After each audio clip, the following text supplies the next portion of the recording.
Gas, percaya tidak percaya, sebenarnya selama ini kita dibohongi. Dibohongi bagaimana? Kita mengetahui kalau minyak bumi berasal dari fosil dan merupakan sumber daya alam yang tidak terbarukan. Minyak bumi akan habis jika terus diekstraksi dan tidak ditemukan lagi sumber baru. Ternyata itu semua bohong, guys. Mari kita cek sama-sama, guys. Tonton videonya sampai selesai ya.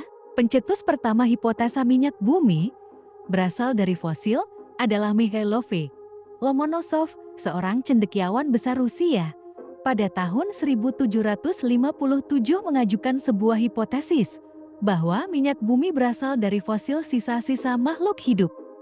Berdasarkan hipotesis ini, berarti minyak mentah akan terbentuk sangat lambat karena berasal dari fosil sisa-sisa tumbuhan dan binatang yang telah mati, melewati jutaan tahun terkubur di bawah batuan, mengalami tekanan dan suhu yang luar biasa, lalu mengubahnya menjadi minyak mentah. Namun pada abad ke-19, hipotesa ini dibantah oleh naturalis dan geolog Jerman kenamaan Alexander von Humboldt dan ahli kimia termodinamik Prancis, Louis-Joseph Lassalle. Kemudian mereka mengajukan dalil alternatif yang menyatakan bahwa minyak bumi adalah materi primordial yang memancar dari tempat yang sangat dalam dan tak ada hubungannya dengan materi biologis dari permukaan bumi. Dengan berkembangnya ilmu kimia selama abad ke-19, terutama ketika hukum kedua termodinamika ditemukan oleh Clausius pada tahun 1850. Hipotesis Lomonosov terus diserang pakar kimia Prancis. Marcellin Berthelot mencemooh hipotesis asal biologis dari minyak bumi ini. Berthelot adalah orang pertama yang melakukan percobaan yang melibatkan serangkaian apa yang sekarang disebut sebagai reaksi Kolbe dan menunjukkan bahwa minyak bumi bisa dihasilkan dengan melarutkan baja dengan asam kuat tanpa melibatkan molekul atau proses biologis. Selama kuartal terakhir abad ke-19, ahli kimia Rusia Dmitry Mendeleev juga menguji dan menolak hipotesis Lomonosov ini. Mendeleev menyatakan dengan jelas bahwa minyak bumi merupakan bahan primordial yang keluar dari kedalaman yang jauh. Dengan persepsi yang luar biasa, Mendeleev membuat hipotesis tentang adanya struktur geologi yang ia sebut patahan dalam deep fault, tempat minyak bumi melaluinya dari kedalaman. Pada tahun 1951, dalam sebuah kongres geologi minyak bumi, seorang geolog asal Rusia Nikolai Kudryavtsev mengajukan teori asal-usul minyak bumi abiotik atau abioganik. Setelah menganalisis hipotesis Lomonosov yang terbukti salah, inilah untuk pertama kalinya teori abiotik modern dicanangkan untuk mengganti teori konvensional. Kudryavtsev tidaklah sendiri. Dia mendapat banyak dukungan, termasuk dari para ilmuwan barat seperti Thomas Gold dan Dr. J.F. Kenney. Bahkan Kenney bersama ilmuwan Rusia lainnya benar-benar mampu membangun reaktor dan membuktikan minyak bumi bisa dihasilkan dari kalsium karbonat dan oksida besi, dua senyawa yang melimpah di kerak bumi. Baru-baru ini para peneliti dari Royal Institute of Technology di Stockholm, Swedia, telah berhasil membuktikan bahwa fosil-fosil dari hewan dan tumbuhan tidak lagi diperlukan untuk menghasilkan minyak mentah. Temuan ini begitu revolusioner karena sangatlah berarti. Di satu sisi akan memudahkan menemukan sumber-sumber energi, di sisi lain sumber energi ini dapat ditemukan di seluruh dunia dengan menggunakan penelitian ini. Bahkan kami dapat mengatakan di mana minyak bumi dapat ditemukan di Swedia, kata Vladimir Kucherov, profesor yang memimpin riset ini. Bersama dengan koleganya, Vladimir Kucherov telah melakukan simulasi suatu proses yang melibatkan tekanan dan panas yang terjadi secara alami di lapisan dalam bumi. Proses yang menghasilkan hidrokarbon, komponen utama dalam minyak dan gas alam. Menurut Kucherov, penemuan ini mengindikasikan dengan jelas bahwa pasokan minyak bumi tidak akan habis. Tidak ada keraguan bahwa penelitian kami membuktikan bahwa minyak mentah dan gas alam yang dihasilkan tanpa melibatkan fosil, semua jenis batuan dasar, dapat berfungsi sebagai reservoir minyak, kata Vladimir Kucherov kepada Science Daily baru-baru ini. Kucherov pun mampu membuktikan bahwa Hidrokarbon dapat dibuat dari air, kalsium karbonat dan zat besi. Ini berarti minyak bumi merupakan sumber energi, berkelanjutan dan terbarukan. Proses abiotik untuk menghasilkan minyak bumi dimungkinkan lewat proses yang disebut Fischer-Tropsch. Reaksi kimia yang mengubah campuran karbon monoksida dan hidrogen menjadi hidrokarbon cair. Proses ini dikembangkan dan dipatenkan pada tahun 1920, kemudian digunakan selama Perang Dunia II oleh Jerman dan Jepang. Proses ini pun menjadi dasar penciptaan bahan bakar jet yang dibuat dari air di as, seperti dilaporkan majalah War 9/909. Lanjut ke misteri Pulau Eugene 330 dan cadangan minyak yang terisi kembali guys.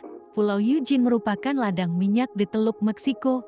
Sekitar 80 mil lepas pantai Louisiana, lanskap kepulauan ini terbelah dengan celah dan rekahan dalam yang spontan memuntahkan gas dan minyak. Ladang minyak ini ditemukan pada 1973 dan mulai memproduksi sekitar 15.000 barel per hari. Pada 1989, aliran minyaknya berkurang menjadi 4.000 barel per hari. Tetapi tanpa alasan logis apapun, secara tiba-tiba produksinya meningkat menjadi 13.000 barel. Selain itu, taksiran cadangan meroket 60-400 juta barel. Apa yang terjadi di bawah Teluk Meksiko?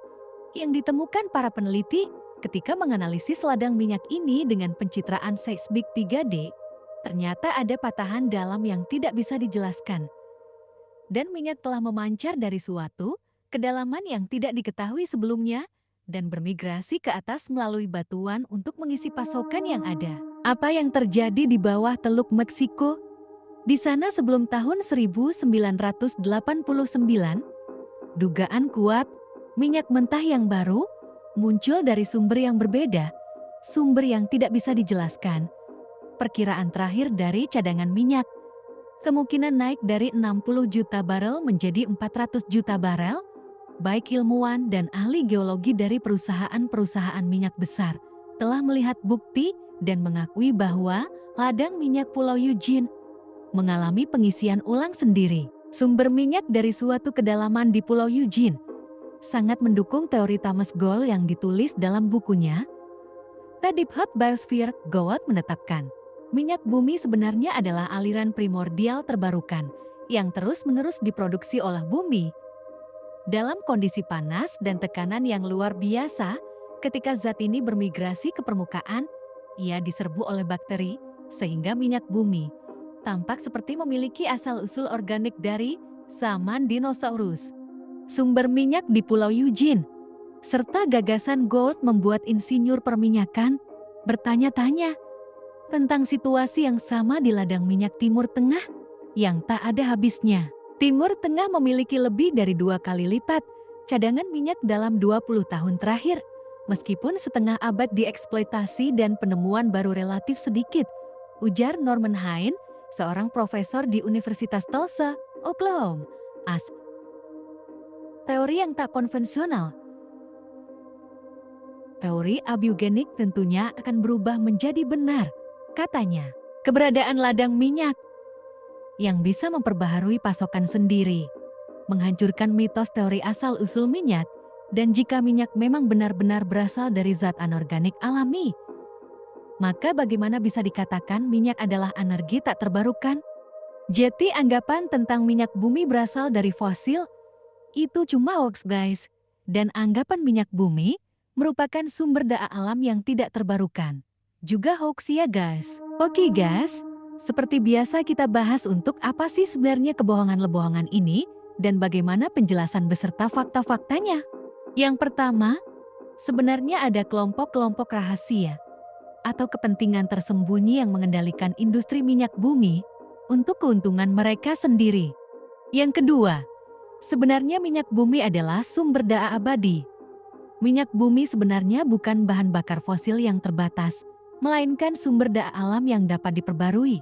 Informasi ini sengaja disembunyikan oleh perusahaan-perusahaan minyak raksasa untuk mempertahankan dominasi mereka di pasar energi. Yang ketiga, pengendalian harga minyak.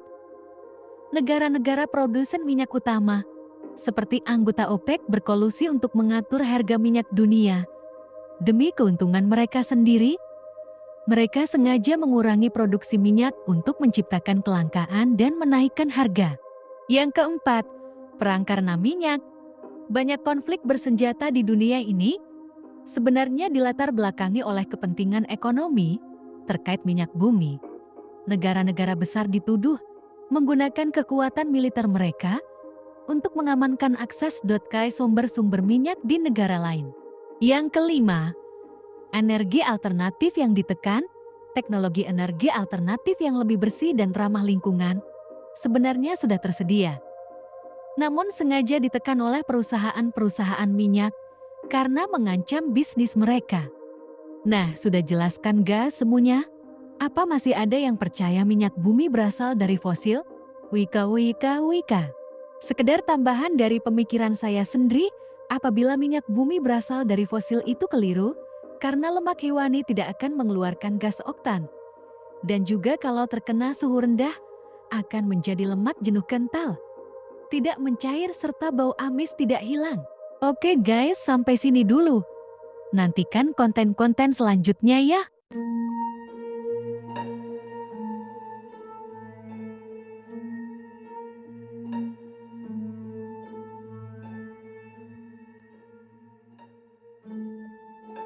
Sekedar tambahan, pada tahun 1892 di Konvensi Jenewa di Rockefeller membayar ilmuwan untuk mengatakan bahwa bahan bakar fosil minyak adalah sumber daya langka. Nama di Rockefeller mengacu pada mendiang Raja Minyak Amerika Serikat John D. Rockefeller.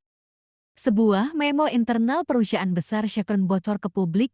Isinya adalah Chevron menyatakan seorang analis energi senior di konvensi API baru-baru ini memperingatkan bahwa meskipun industri minyak tidak mengurangi kapasitas penyulingan, hal ini tidak akan menimbulkan peningkatan substansial dalam margin kilang.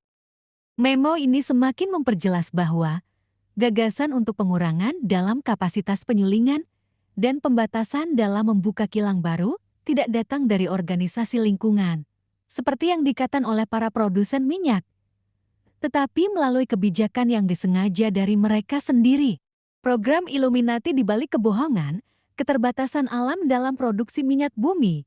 Teori peak oil adalah kebohongan masif yang dirancang untuk menciptakan kelangkaan buatan demi mendongkrak harga, juga memberikan negara sebuah alasan untuk mengorbankan standar hidup yang telah kita perjuangkan dengan susah payah. Publisitas menciptakan CFR dan Club B from Strategy Manual sejak 30 tahun lalu mengatakan bahwa pemerintah global perlu mengontrol populasi dunia melalui neo-feodalisme dengan menciptakan kelangkaan buatan. Sekarang arsitek sosial deindustrialisasi, Amerika Serikat menyalahkan disintegrasi ekonomi kita pada kurangnya pasokan energi.